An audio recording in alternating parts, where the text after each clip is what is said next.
नमस्कार, मी रेणुका बुलेटिनमध्ये तुमचं स्वागत आहे। सगळ्या बातम्या आपण बघणार आहोत, पण अगदी मनाला बेचैन करणारी अशी बातमी आपण बघणार आहोत बुलेटिनच्या सुरुवातीला। कारण काल बीडीडी चाळीमध्ये एक सिलेंडरचा स्फोट झाला होता आणि यातल्या जखमी चिमुकल्याचा मृत्यू झालाय। काल या स्फोटानंतर जखमींना नायर रुग्णालयात नेण्यात आलं होतं, पण यावेळी डॉक्टरांनी रुग्णांकडे दुर्लक्ष केलं होतं आणि नायरमधल्या डॉक्टरांचा हलगर्जीपणा न्यूज 18 लोकमतनं समोर आणलेला होता।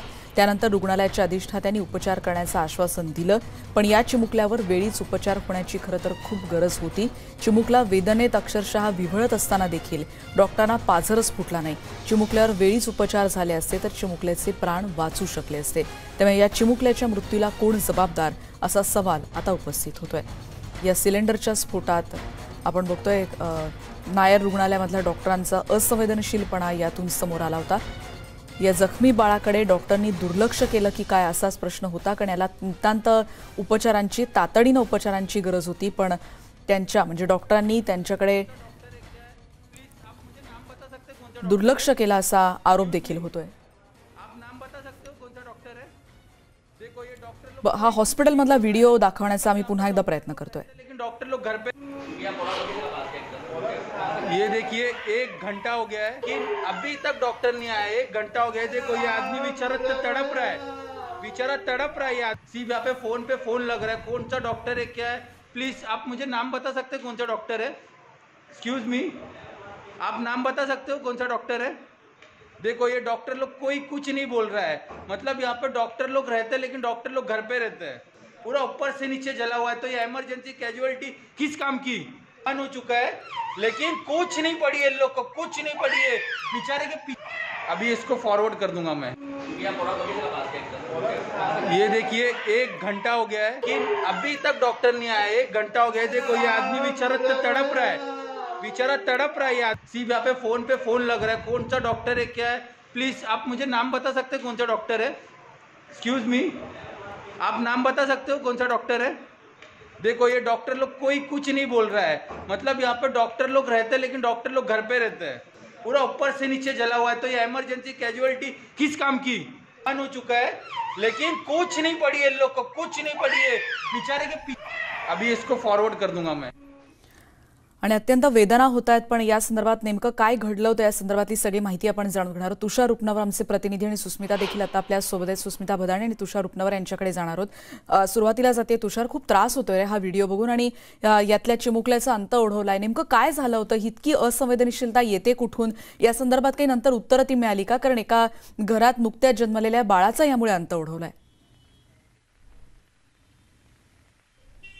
अत्यंत वेदनादायक असं हे चित्र आहे। माणुसकीला काळिंबा फासेल असं हे चित्र आपल्याला पाहायला मिळतंय।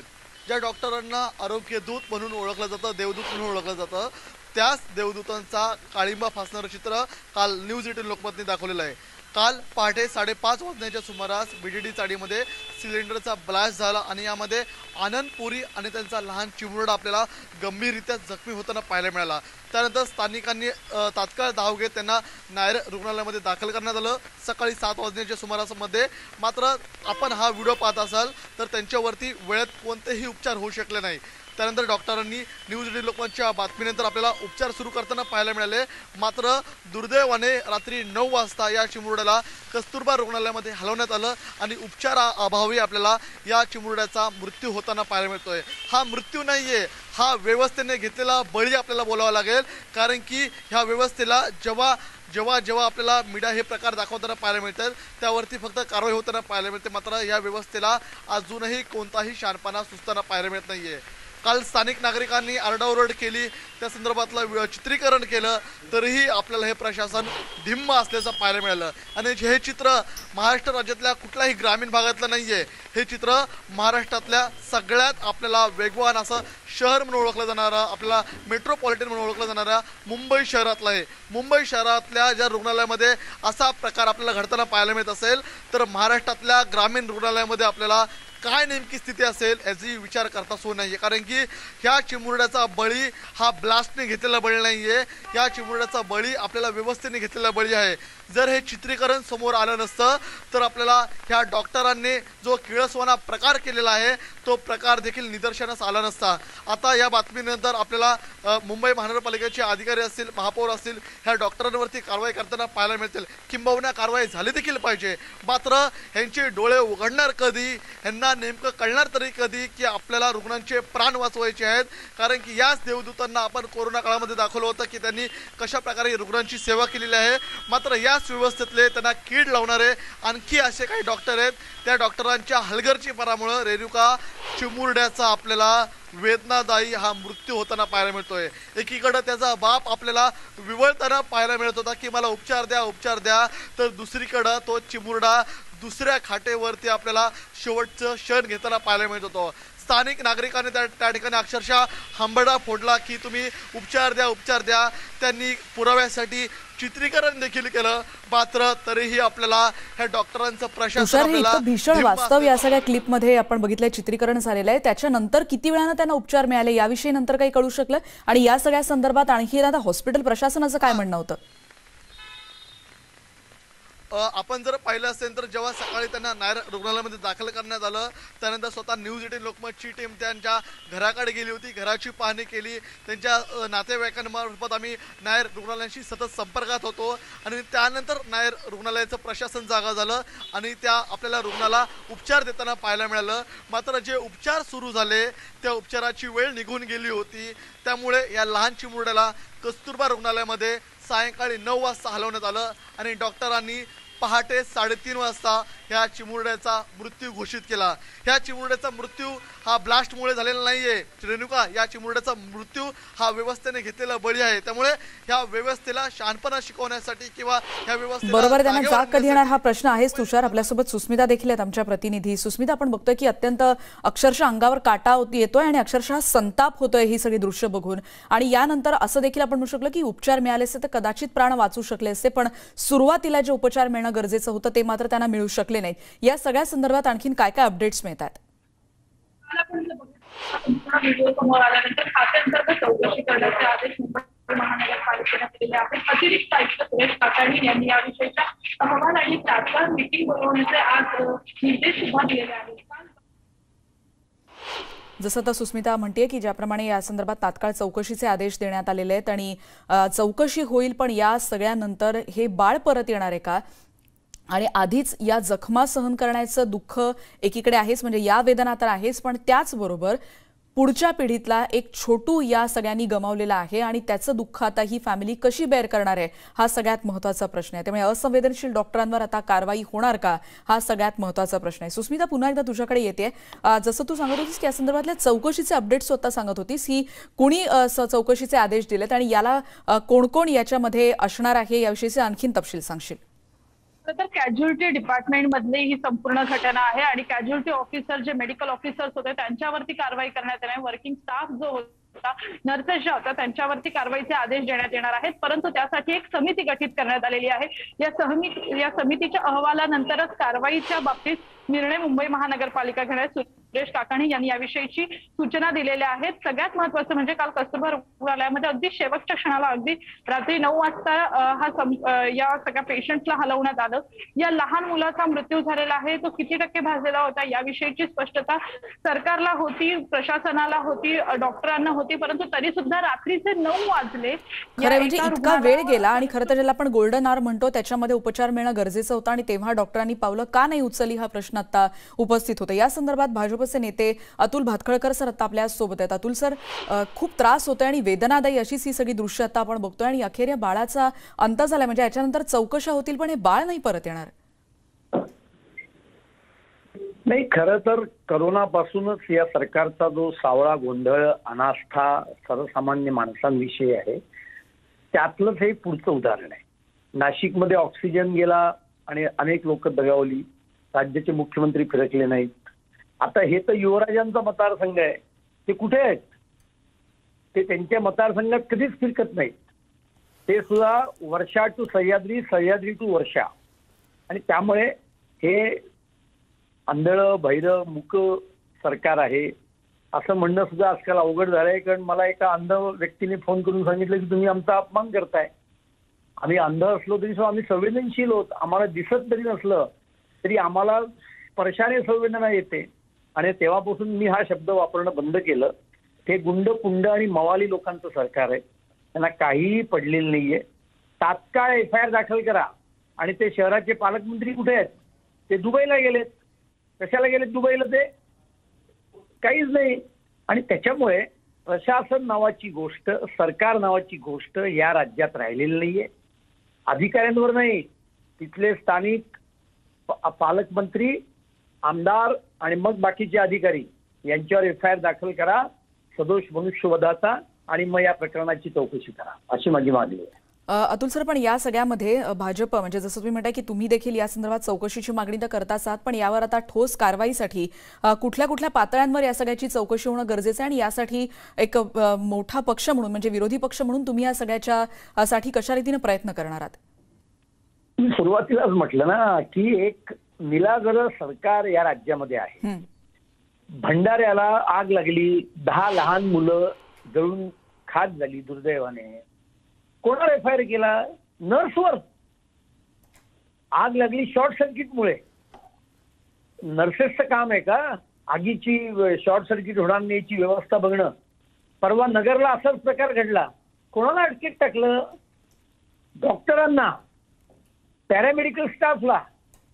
आणि प्रॉब्लेम काय होता? फाईल मंत्रालयामध्ये फायर कंप्लायन्सच्या परवानगी करता महिने पडून होती. इकडे मेयरकडच्या फायली गुल होतात टेंडरच्या.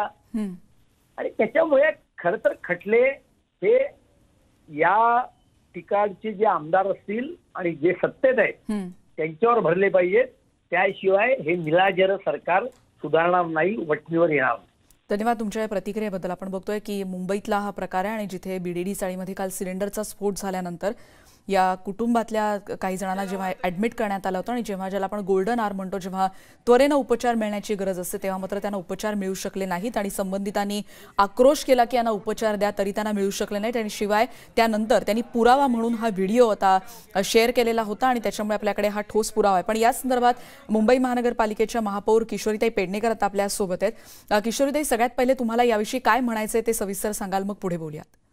नाही, मुळामध्ये आपण जे दाखवत आहे आणि ते लहान बाळ जे डॉक्टरांचा पण आपण व्हिडिओ दाखवलाय. अर्थातच मला जेव्हा उशिरा कळलं नाही, पण आत्ता कळल्यानंतर मी KM मधलं हे आहे आणि त्यांच्याशी बोलले. म्हणजे इतकं असंवेदनशीलता असूच नाही याबद्दल म्हणजे काहीच बोलता येत नाही. आणि ज्या पद्धतीने सिलेंडरचा स्फोट होऊन बाळ होरपळलं तर त्वरित त्याच्यावरती उपचार कशा पद्धतीने ती संपूर्ण त्यांचा सिक्वेन्स किंवा त्यांचा जो काही फाईल आहे ते जरा मी स्वतः जाऊन बघणार आहे मॅडम. कारण जे दोषी असतील त्यांच्यावर कारवाई व्हायलाच पाहिजे. पण नक्की निश्चित काय काय जे आपण म्हणजे एकदा पेशंट आपल्याकडे आल्यानंतर ज्या पद्धतीने डॉक्टर्स अटेंड करतात किंवा काय ते सगळं जरा मलाही चेक करावं लागेल. हा व्हिडिओ आहे, हा व्हिडिओ अतिशय ते त्यांच्या रिलॅक्स याच्यामध्ये बसलेले दिसतो, नक्कीच आहे. तो केव्हाचा काय सगळं बघावं लागेल मॅडम. पण अशी गोष्ट घडली आहे ही असंवेदनशील गोष्ट आहे. तर त्या गोष्टीला कोण कोण जबाबदार होऊ शकतात किंवा आहेत ते मी स्वतः शहानिशा करणार. कारण मी सुद्धा एक आई किशोरीताई, आणि तुम्ही आई तर जसं तुम्ही म्हणालात की महिला स्त्री आहात, पण तुम्ही देखील या डिपार्टमेंटमध्ये म्हणजे तुम्ही परिचारिका आहात आणि तुम्ही या वेदना थेट समजू शकता. फाईल बघता क्षणी मला कळेल काय ऑर्डर्स होत्या, कशा नेल्यात, कशा दिल्या. कारण डॉक्टर्स ऑर्डर्स आल्यानंतर, कारण सिस्टर पण मला दिसत आहेत आणि दुसरा डॉक्टरही फोनवर आहे, तिसरा रिलॅक्स आहे, हे सगळं मी बघते. मी माझ्या इथल्या सगळ्या आता आटपलं की मी 1 तासात हॉस्पिटलला पोहोचणार. आणि यामध्ये जरा जरी हलगर्जीपणा दिसला तर मात्र तो खपूनच घेतला जाणार नाही. जे कोणी असेल त्यांच्यावरती कारवाई होईल. कारवाई किशोरीताई, पण प्रश्न असा आहे की गुन्हा दाखल होणार आहे का? कारण अशा रीतीने म्हणजे जेव्हा संताप मॅडम म्हणजे जर त्या पेपरच्या ऑर्डर्स प्रमाणे म्हणजे पेशंट कारण आपल्याला आता CC कॅमेरे सगळं आहे, सगळं पाहणार मॅडम. असं नाही होणार. कारण आपण डॉक्टरला जर देव मानतोय या पॅन्डेमिक पिरियड मध्ये देव अगदी मानलाय. मी तिकडेच येणार होते किशोरीताई, कारण तुम्ही या सगळ्या विभागात इतकं जवळून काम केलेलं, तुमची कारकीर्द पण तिथून होता सुरू कामा झाली नये. होती आणि इतका जिकडे आपण कोरोनाच्या काळामध्ये ज्यांना दूत आपण म्हणू, आणि त्यांनी खरंच जीवापाड सगळ्यांवर प्रेम केलं, सगळ्यांची काळजी घेतली आणि खूप मोठा काळ त्यांनी आपल्या सगळ्यांना त्यांनी मदत केलेली होती. पण हे म्हणून दृश्य मॅडम खूप मी हेलावून काय टाकणार आहे. म्हटलं की देव म्हटलंय तर देवाकडनं सुद्धा असली अक्षम्य चूक चालणार नाही. त्यामुळे मी स्वतः पडताळणी करणार आणि ज्या क्षणाला मला आहे तर मी तुमच्यासारख्या सगळ्या चॅनलला हो. सामोरं येऊन आपण सांगू. किशोर, ते माझे सहकारी तुषार रुपनवर आता आपल्या सोबत आहेत, ते देखील तुम्हाला काही विचारू इच्छितात. तुषार. किशोरीताई, तुम्ही संवेदनशील महापौर म्हणून ओळखल्या जातात. तुम्ही स्वतः एक परिचारिका आहात. महापौर ताई, तुम्हाला प्रश्न आहे की गेल्या 24 तासांपासून जो रुग्णालयामध्ये गैरप्रकार घडला त्याचा व्हिडिओ आम्ही दाखवलेला आहे. आता या संदर्भातली चौकशी समिती नेमण्यापेक्षा तुम्ही प्राथमिक दर्शनी तुम्ही या संदर्भामध्ये काय कारवाई करणार आहात का? कारण की यामध्ये एका चिमुरड्याचा मृत्यू झालेला आहे आणि तो व्यवस्थेने घेतलेला बळी आहे.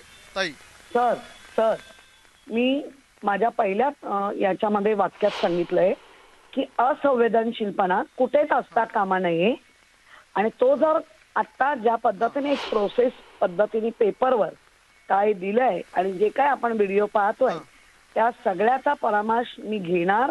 मी स्वतः तिथे जाते आहे आणि ज्या डॉक्टरला आपण देव मानला करोनाच्या काळामध्ये सर्वांनी, म्हणजे अगदी KEM, नायर, सायन सगळ्या हॉस्पिटलने अतिशय चांगलं काम केलं.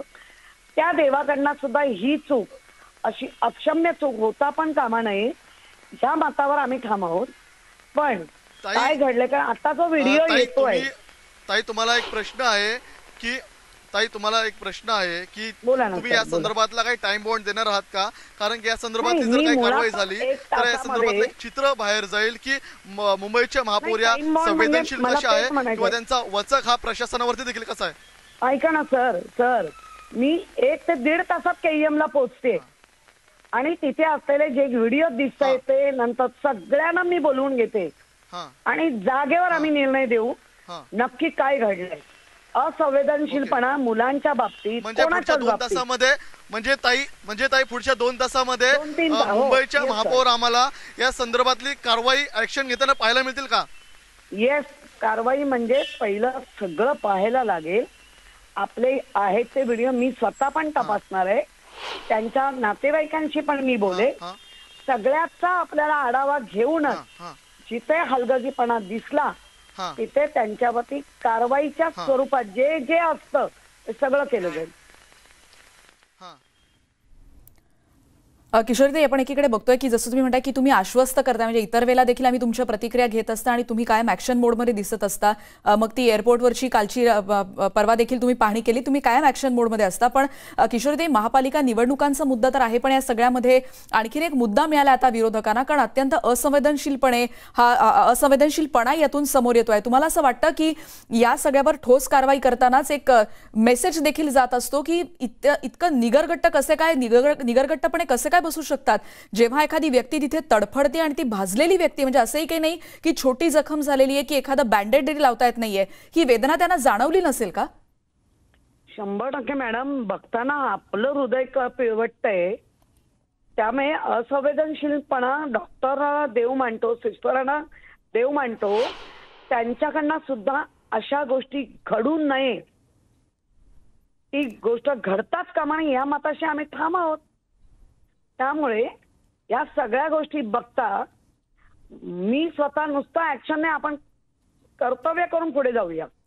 कारण किशोरीताई, आता मी अतुल भातखळकरांची पण प्रतिक्रिया घेतली आणि त्यांनी तर सरकारवर टीका केली, महापालिका प्रशासनावर टीका केलेलीच आहे. पण आशिष शेलार देखील म्हणतात की या मृत्यूसाठी 100% महापालिका जबाबदार आहे. कारण मुंबईत जर, म्हणजे राजधानीमध्ये जर अशी परिस्थिती असेल, जर एकीकडे त्या बाळाला तर बोलता पण येत नाही, पण तिथे माणूस जेव्हा याचना करतो आहे आणि तरी देखील त्याला त्वरेनं उपचार मिळालेले नाहीयेत, इतक्या जर वेळेत सुविधा मिळत नसतील तर इतरांचं काय होणार? आणि अत्यंत कठोर शब्द वापरलेत किशोरीताई आशिष शेलार, आणि त्यांनी आता म्हटलं हे मुर्दे मुंबई महापालिकेनं पाडलेत. अत्यंत कठोर शब्दात त्यांनी टीका केली. या सगळ्याला तुम्ही आता कसं सामोरं जाणार आहात? नाही, ऐका, विरोधक म्हणून नव्हे, ज्या पद्धतीने त्यांना जे वाटतंय ते त्यांनी बोललेले आहेत आणि एकंदर व्हिडिओ पाहता आपण हे असं सत्यता काय ती पडतावावीच लागेल आणि मी पहिल्या वाक्यापासून तेच म्हणते, या सगळ्याचा परामर्श घेणार आणि 2 ते 3 तासात याच्या समोर, मीडिया समोर पुन्हा आम्ही येऊ. कारण लहान मूल ज्या पद्धतीने होरपळलंय आणि ज्या लहान मुलाला होरपळल्यानंतर होरपळलेला दिसतंय, म्हणजे त्या हवेच्या मोठ्या पैकी डीप हे होतं, तर त्याच्यावर जी पहिली प्रथमोपचार आहे तो झालाय की ना हा पण मला बघायचा आहे. कारण लहान मूल ते तर रडत राहणार. अगदी किशोरताई, अगदी म्हणजे तुम्ही म्हणता उपचारांचा मुद्दा, म्हणजे आता महापौर म्हणून नाही पण एक परिचारिका म्हणून तुम्हाला एक प्रश्न विचारायचा आहे की अशा वेळेला तातडीनं काय उपचार मिळणं गरजेचं आहे? अशा वेळेला काही प्रोटोकॉल फॉलो करावे लागतात का उपचार करण्याची लगेच गरज असते? मी जरी डॉक्टर नसली तरी सिल्वर सल्फेट वगैरे सारखे जे मेडिसिन आहेत ते लावले जातात. त्यानंतर पहिलं टीटी दिलं जातं. या सगळ्या गोष्टी घडल्या आहेत की नाही बघायला लागतील. या सगळ्याची चाचपणी करून तुम्ही या संदर्भात बोलू शकणार. धन्यवाद किशोरताई, तुम्ही या संदर्भात संवाद साधला त्याबद्दल. आपण बघतोय की मुंबईतली ही घटना. पुढची बातमी यानंतर आपण बघणार आहोत. राज्यात एसटी कर्मचाऱ्यांचं आंदोलन सुरू आणि या संपामुळे एसटी महामंडळाचं मोठं नुकसान झालं. एसटी महामंडळाला जवळपास 439 कोटींचं नुकसान सहन करावं लागणार आहे. नियमित प्रवाशांची संख्या देखील आता कमी होतीये. तर दुसरीकडे राज्यात अनेक ठिकाणी शाळा सुरू झाल्यात, पण एसटी संपामुळे विद्यार्थ्यांना जीव मुठीत घेऊन प्रवास करावा लागतोय खासगी वाहनातून. विद्यार्थ्यांना रिक्षांना लटकत प्रवास करावा लागतो अशी दृश्य समोर येतात. दुसरीकडे बुलडाण्यामध्ये एसटी वाहकाचं प्रशिक्षण घेतलेल्या तरुणानं आत्महत्येचा प्रयत्न केला. गेले अनेक दिवस एसटी कर्मचाऱ्यांचा संप सुरू आहे आणि सरकार कर्मचाऱ्यांच्या मागण्या पूर्ण करताना दिसत नाही आणि त्यामुळे आपली नियुक्ती होईल की नाही अशा नैराश्यात या तरुणानं आत्महत्येचा प्रयत्न केलाय अशी देखील बातमी आता समोर येते.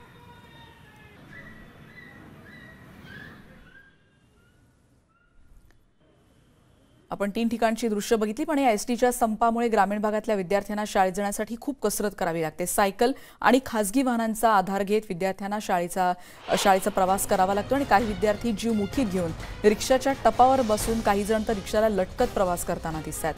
जळगाव जिल्ह्यातून या संदर्भातला घेतलेला हा आढावा.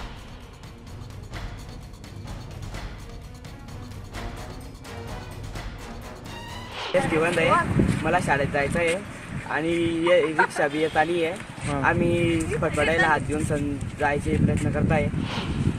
किती भाडा किती लागतं? भाडं रोजचे आमचे 20 रुपये जातात. आई वडील देतं का तुला खर्चला? नाही. मग आम्ही येणाऱ्या जाणाऱ्या गाड्याला हात देऊन जाता. आमची शाळा 5 किलोमीटर आहे. 5 किलोमीटर अंतरापर्यंत सायकल असेल किंवा खासगी वाहनांचा आधार घेत या सगळ्यांना पायपीट करावी लागते. काही जणांकडे सायकल असतीलही, पण मग इतरांनी काय करायचं, किती वेळ बसची वाट बघायची, असे सगळेच प्रश्न यामुळे आता निर्माण होताना दिसतात. त्यामुळे विद्यार्थ्यांनी आता शाळेत जाण्याची त्यांची कसरत पाहायला मिळते. आपण रिक्षाच्या टप्पावर बसलेले देखील विद्यार्थी सध्या बघतो. या सगळ्या एसटी संपाचा विद्यार्थ्यांना मोठा फटका बसतो आणि या दरम्यानच्या काळात झालेलं नुकसान देखील मोठं आहे. पण या दरम्यान कर्मचाऱ्यांचं म्हणणं असं आहे की आमचा जो विलिनीकरणाचा मुद्दा होता जोपर्यंत पूर्ण होत नाही तोपर्यंत आम्ही आमच्या मागण्यांवर कायम आहोत असं एकीकडे कर्मचाऱ्यांचं म्हणणं आहे. पण काही ठिकाणी कर्मचारी रुजू देखील झालेत, पण पूर्णपणे म्हणजे 100% राज्यातली एसटी व्यवस्था अजून पूर्णपणे सुरू होऊ शकलेली नाही. जळगावचे प्रतिनिधी इम्तियाज अहमद आता आपल्या सोबत आहेत. इम्तियाज, रिक्षाच्या टप्पावर बसून अक्षरशः विद्यार्थ्यांना प्रवास करावा लागतोय. किती वेळ लागतोय त्यांना हा सगळा टप्पा गाठायला आणि कशा रीतीने त्यांची गैरसोय होताना दिसते? मॅम, आजपासून प्राथमिक शाळा सुरू झालेल्या आहे. या निमित्ताने ग्रामीण भागामधले जे विद्यार्थी आहे त्यांना शाळेत जाण्यासाठी कोणतीही व्यवस्था नसल्याने एसटीचा संप आहे. आणि दुसरं जे एपे वगैरे गाडी असते ती एपे गाडी सुद्धा ही मोठ्या प्रमाणात गर्दी असते. तर म्हणून काही जे विद्यार्थी आहे, लहान मुलं, ते एपेच्या छतावरती बसून अक्षरशः 5 किलोमीटरचा प्रवास हे करत असतात. आणि काही मुलं जे आहे ते मुली हे पैदल सुद्धा तिकडनं 5 किलोमीटर चालत ते शाळेपर्यंत जात आहे. तसेच काही विद्यार्थी सायकलने जात आहे. परंतु ह्या जे एसटी बंद असल्यामुळे विद्यार्थ्यांची खूप गैरसोय होत आहे. मॅम, धन्यवाद इम्तियाज या सगळ्या माहितीबद्दल. आपण बघतोय की 5 किलोमीटरपर्यंत शाळा आहे आणि सध्या एसटी बसेस नाही आहेत. त्याच्यामुळे काही जणांकडे सायकल जरी असली तर काही जणांना खासगी वाहनं किंवा रिक्षाच्या टपावर बसून काही जण रिक्षाला लटकत प्रवास करताना आपल्याला दिसतात. जळगावमधली बातमी आणि राज्यातल्या इतरही बातम्यांचे अपडेट्स आता आपण घेतले. यानंतर बुलेटिनमध्ये इथेच संपतोय. जाताना महत्त्वाची आठवण, नाक आणि तोंड पूर्णपणे कव्हर होईल अशा रीतीनं मास्कचा वापर कराल जेणेकरून तुम्ही सुरक्षित राहू शकाल.